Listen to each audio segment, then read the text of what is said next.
Umbrella umbrella umbrella umbrella umbrella. জজ সাহেব, আমি টুনিকে দু একটা প্রশ্ন করতে চাই। করতে পারো। ধন্যবাদ। তো তুমি ইংলিশে ফেল করেছো তো? হ্যাঁ, যেমন কি আমরা রাষ্ট্রবিজ্ঞান ইতিহাসে আমরা লেটার পেয়েছি, তবু আমাদেরকে ইংলিশে ফেল করানো হয়েছে। দেখ টুনি, আমি তোকে ইংরেজিতে সোজা 2-3টি প্রশ্ন করব, আর তুই সেই প্রশ্নগুলোর উত্তর দিবি। বলেন কি? এই সময় কি বলতে পারবে?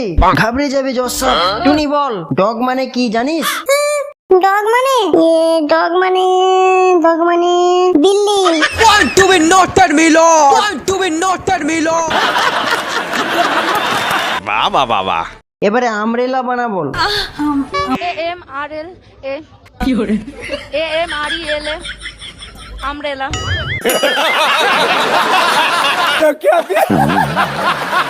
দেখেছেন জজ সাহেব, এর সব বানান মুখস্থ, তবু একে ফেল করিয়ে দিয়েছে। বলেন কি? Umbrella umbrella umbrella.